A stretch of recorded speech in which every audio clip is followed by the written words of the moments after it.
So guys इस video को बहुत ध्यान से देखना क्योंकि ये वीडियो सिर्फ और सिर्फ अडानी टोटल गैस पर नहीं है। सिर्फ ये मत समझना कि मैं अडानी टोटल गैस के बारे में बता रहा हूं। मैं आपको इस वीडियो में वो पॉइंट्स बताने वाला हूं जो शायद हजारों रुपए कोर्सेज आप देखते हो ना कि भाई स्टॉक मार्केट का कोर्स बेच रहा है कोई हजारों हजार रुपए के 70,000 1 लाख 2 लाख, वो खरीदने तक की आपको जरूरत नहीं पड़ेगी। चार्ट पैटर्न पर एक छोटा सा कॉन्सेप्ट अगर आप लोग समझ गए, साथ में फंडामेंटल, ये दो चीजें आपको इस एक वीडियो के अंदर मिलने वाली है। सभी स्टॉक्स पर आपकी ये चीजें इंप्लीमेंट होती हैं, चाहे आप किसी भी कंपनी पर इन्वेस्ट कर रहे हो जाकर के। ध्यान से देखना, सब्सक्राइब तभी करना जब आपको अच्छा लगे। I am NIS 7 certified. शुरू करते हैं। आपकी बहुत सी रिक्वेस्ट थी और क्यों थी अभी मैं आपको वो भी बताऊंगा, लेकिन पहले ना ये छोटा सा क्लिप सुनना एक बार।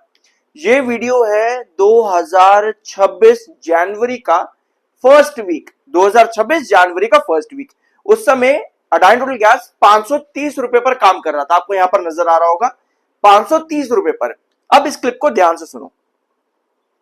वो सब डिपेंड करता है कल के दिन क्या अनाउंसमेंट और क्या स्टेटमेंट्स निकल करके आते हैं कल की मीटिंग में कि 530 पर स्टेबल रहेगा कि नहीं रहेगा। रिजेक्शन पॉइंट जो आपका आता है लगभग आएगा ये 540 पे, 540 पर आपका रिजेक्शन पॉइंट है स्टॉक के अंदर।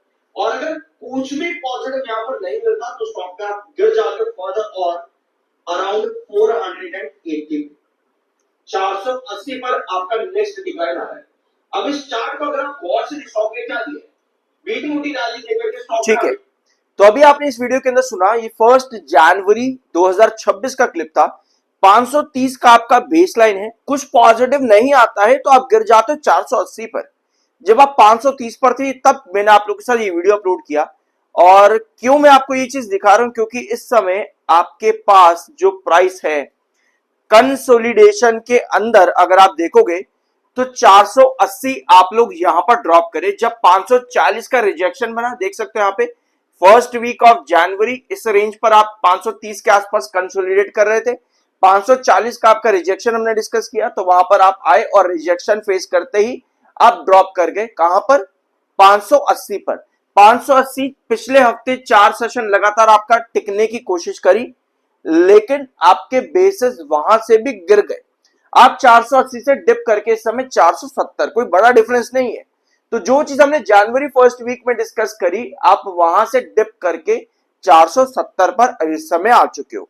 अब मैंने आपको ये वीडियो में क्या बताना चाह रहा हूं, एक बार ये कमेंट सुनना भाई। ATGL का भी एक वीडियो ले आओ, रिकवर कर सकता है क्या? मैंने बोला कि ATGL में ऑलरेडी अपलोड किया हुआ है।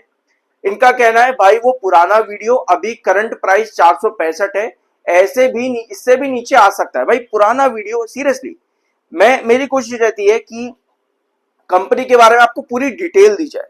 और इस वीडियो के अंदर जो अभी मैंने आपको क्लिप सुनाया, उस वीडियो में मैंने आपको यह भी बताया कि कंपनी की सिचुएशन क्या है। कंपनी का करंट रेशियो 0.61 पर आ चुका है। 0.61 का करंट रेशियो मींस कि कंपनी के लायबिलिटीज और उसके एसेट सही तरीके से मैनेज या यूटिलाइज नहीं हो पा रहे हैं। कंपनी का पी 80.4 का है और ईपीएस कितने पर है? 5.84 पर। अगर आप कंपनी का पी और ईपीएस को दोनों को साथ में रखोगे तो आपको यह मिलना चाहिए कि कंपनी का पी या तो फ्लैट हो या फिर नीचे हो और कंपनी का ईपीएस बढ़ रहा हो। अगर इस तरह की सिचुएशन आपको मिलती है, इसका मतलब यह है कि कंपनी बहुत अच्छा काम कर सकती है। लेकिन अडानी टोटल गैस के सिचुएशन पे ऐसा कुछ भी नहीं है और ये सारी डिटेल्स मैंने आपको इस वीडियो में भी बताई थी, बहुत डिटेल में। तो अगर आपको लगता है कि ये वीडियो पुराना है तो नए नए बनाने का, बार बार एक ही चीज बताने का कोई मतलब नजर नहीं आता है। तब से कंपनी का पी 90 से लगभग 80 पर इस समय है, 80 पर गिर चुका है कंपनी का पी। और करंट रेशियो अभी भी 0.61 पर है, जो कि अच्छा साइन नहीं होता किसी भी कंपनी के लिए। ठीक है, अब आते हैं आपके अगले पॉइंट पर। एफआईज लगातार सेलिंग कर रहे हैं इस कंपनी में। 12.81% की अभी एफआईज की होल्डिंग है। डीआईज वहीं बैठे हुए हैं, कोई बड़ा चेंज नहीं है। डीआईज के पास 6.25% की होल्डिंग है।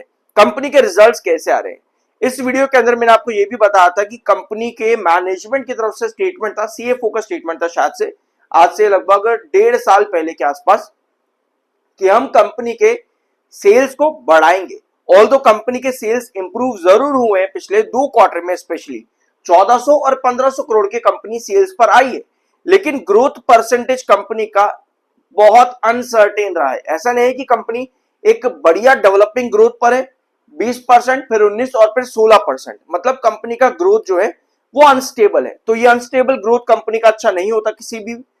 12% minus, 4% minus, 8% minus, 19% minus.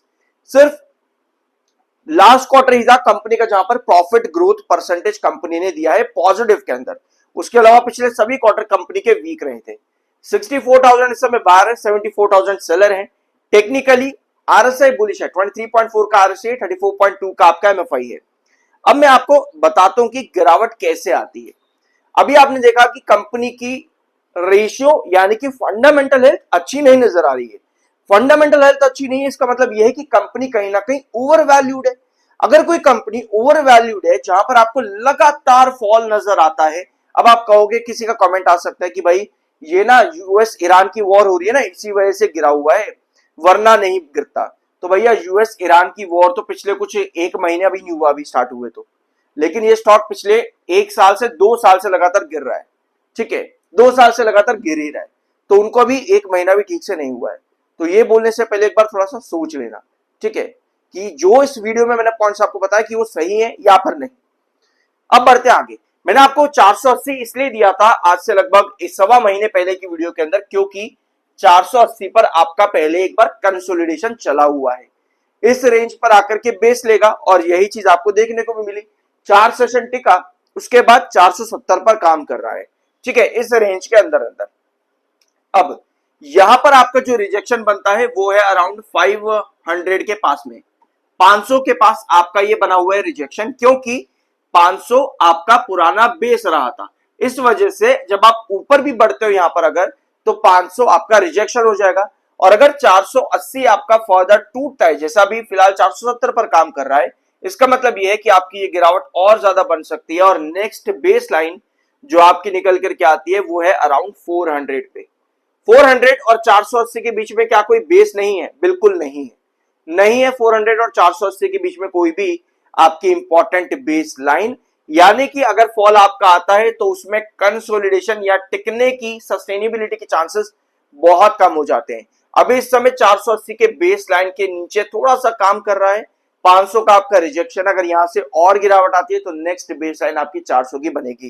Company को इंप्रूवमेंट्स करने की बहुत ज्यादा जरूरत है इस समय, स्पेशली फाइनेंशियली, क्योंकि अगर फाइनेंशियली कंपनी इंप्रूवमेंट कर देगी तो कंपनी के रेशियो जैसे कि ईपीएस बढ़ेगा और पी कम आएगा, जो कि किसी भी कंपनी की हेल्थ के लिए बहुत ज्यादा जरूरी है।